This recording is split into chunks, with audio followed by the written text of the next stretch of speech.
একবার ১,০০০ জন যাত্রী সহ একটি জাহাজ দুর্ঘটনার কবলে সমুদ্রে ডুবে গেল। জাহাজে থাকা ৯৯৯ জন যাত্রীরাই সেদিনের মৃত্যু হয়েছিল। শুধু একজন মানুষ বেঁচে গিয়েছিলেন। বেঁচে যাওয়া মানুষটি নিজেকে সকালে একটি নির্জন দ্বীপে আবিষ্কার করলেন। যতদূর চোখ যায় ততদূর শুধুই নীল জলরাশি।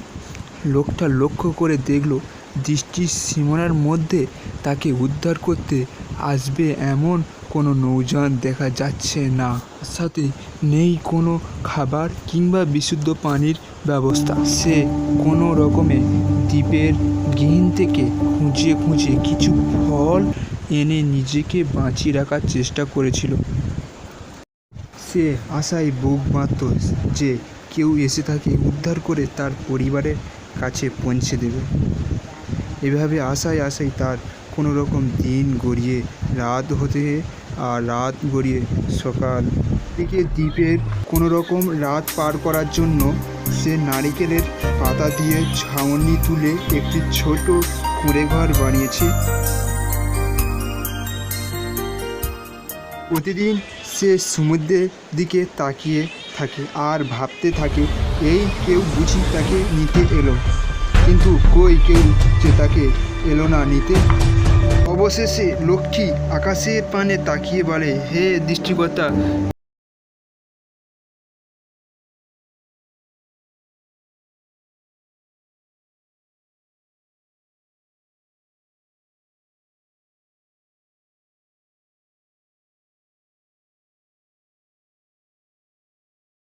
পেল তার ছোট থাকার আশ্রয়টি আগুনে দাউ দাউ করে জ্বলছে।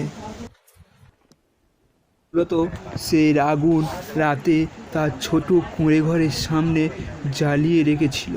সেখান থেকেই সকালে তার ঘরে আগুন লেগে গিয়েছিল। পুরো কুঁড়েঘরটা আগুনে একদম জলে নিঃশেষ হয়ে গেছে।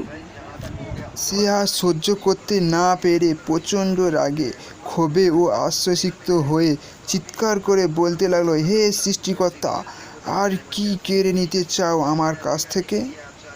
পরিবার থেকে আলাদা করলে আর এনে ফেললে এই নির্জল দ্বীপে, আর আমার শেষ আশ্রয়টি জ্বালিয়ে দিলে। কি করে আমার প্রতি নির্দয় হলে? এ কথাই বলে লোকটি কান্নায় ভেঙে পড়ল।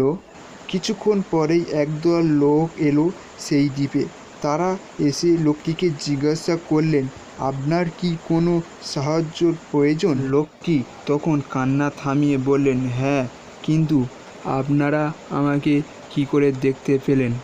জবাবে বলেন, আমরা দূর থেকে এই দ্বীপে থেকে আগুনের ধোঁয়া দেখতে পেয়ে বুঝতে পেরেছিলাম হয়তো কেউ এই দ্বীপে আটকা পড়েছেন এবং তার সাহায্যর প্রয়োজন, আর এই জন্য আমরা এখানে এসেছি। লোকটি সৃষ্টিকর্তার নিকট 2 হাত তুলে কৃতজ্ঞতা জানালেন এবং লোকটি মুহূর্তে উপলব্ধি করলেন, আজ যদি তার কুঁড়েঘরে আগুন না লাগতো তাহলে হয়তো সে কোনোদিনই এই নির্জন দ্বীপ থেকে ছাড়া পেত না।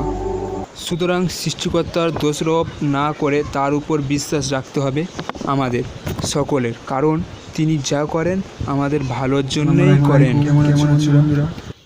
ইউটিউবে চ্যানেল সাকিল, ওখানে গিয়ে বেল আইকনটি দাবা দিন আর একটা করে লাইক করে দিন আর সাবস্ক্রাইবটা বাটনটা টিপে দিন। পরবর্তী ভিডিওর জন্য বলছি।